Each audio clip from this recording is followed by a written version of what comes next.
아멘. 하나님의 은혜와 위로가 있는 새벽이 되시기를 주님의 이름으로 축복합니다.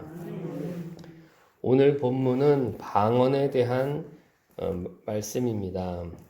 성경에서 보통 방언 이렇게 말씀을 하면 우리는 쉽게 두 가지를 생각할 수 있습니다.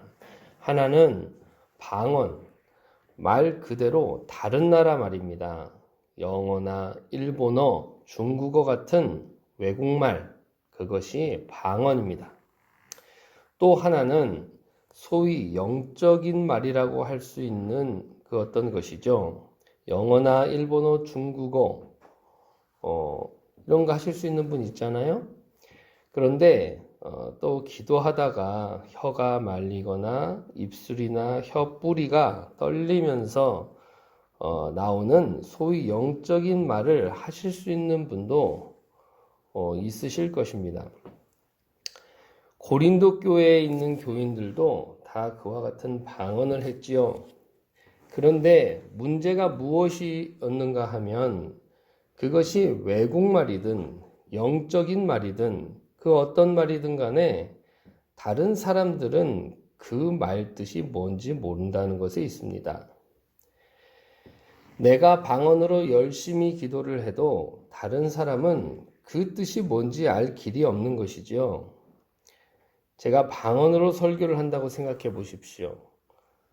그러면 제가 아무리 하나님의 어마어마한 진리를 전달하려고 한다 할지라도 그 이야기의 뜻을 아무도 알지 못한다면 그게 뭐냐라고 지금 바울이 말씀하시는 겁니다. 방언하는 것이 잘못하는 것이 아니고 잘하는 것이죠.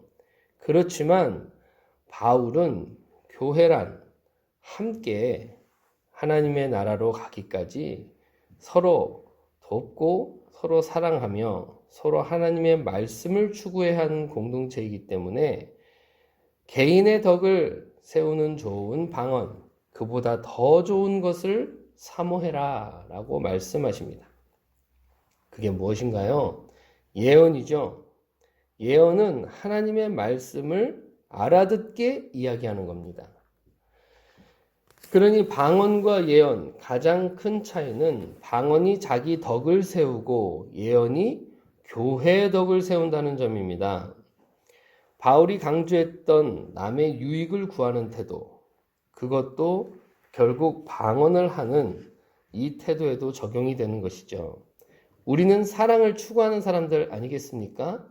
그러므로 우리에게 그 어떠한 능력이 있다 할지라도 그것은 곧 다른 사람의 유익을 구하는 태도가 될 때에 우리의 능력과 우리가 가진 모든 것이 가치와 의미를 더욱 갖게 된다라고 말할 수 있습니다.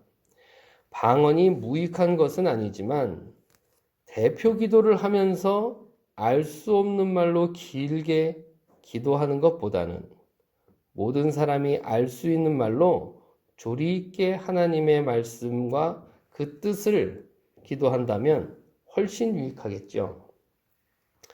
방언뿐 아니라 기도하고 가르치고 말씀을 전하는 모든 일에서도 듣는 이가 알아듣기 쉽게 또 알아들을 수 있는 그런 말씀으로 전달을 해야 유익이 있지 않겠습니까?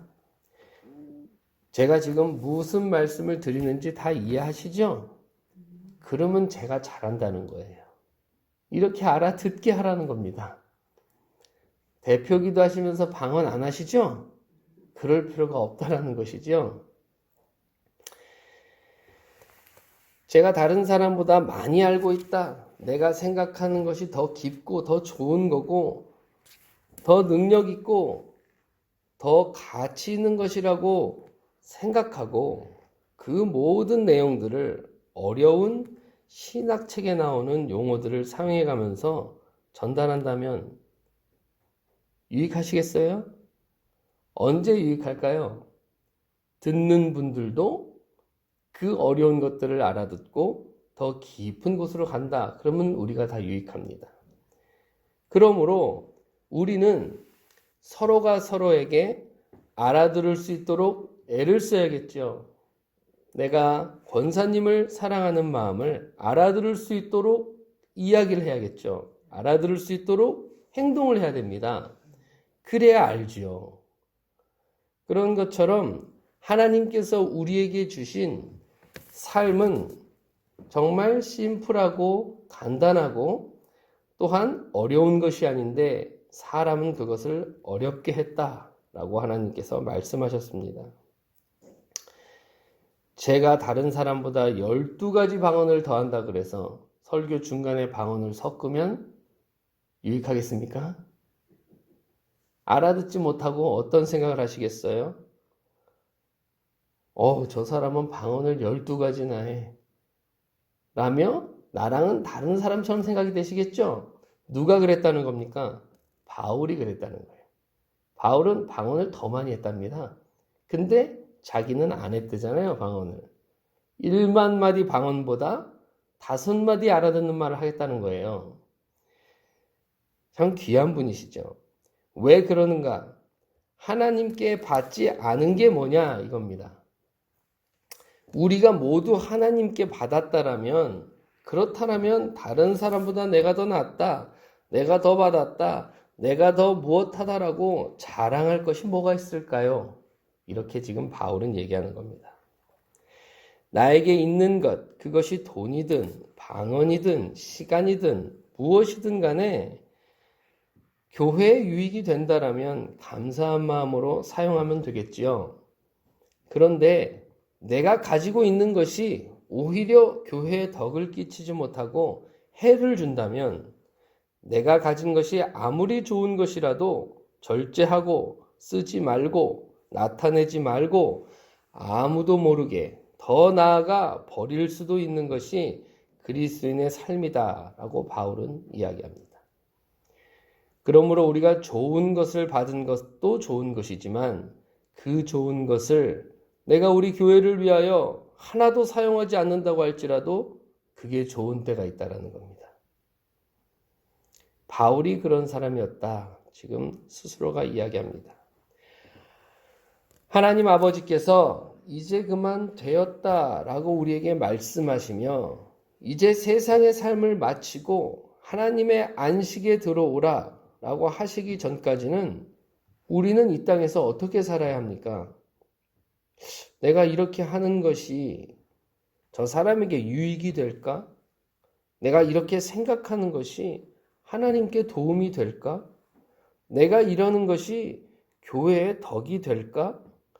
이런 생각이 나게끔 하신다는 거예요. 누가요? 우리 안에 성령 하나님께서. 그거는 우리의 자연스러운 생각이 아닙니다.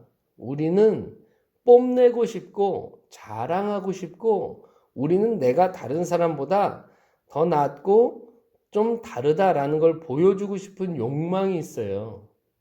그런데 우리 안에 착한 일을 시작한 그분께서 우리의 마음에 이야기하시죠. 내가 이러는 게 교회에 덕이 되나? 내가 이러는 게 과연 사람들에게 유익이 되나? 이런 생각을 하고 또 그의 생각에 따라 우리의 삶을, 우리의 행동을 고쳐나간다라면 하나님과 또 천만 천군 천사 앞에 늠름하고 씩씩하고 또 후회 없이 하나님과 동행하며 살아갈 수 있는 귀한 하나님의 백성인 것입니다. 그와 같이 남겨진 삶을 하나님과 동행하고 그분의 말씀에 따라 살아갈 수 있기를 주님의 이름으로 축복합니다. 기도하겠습니다.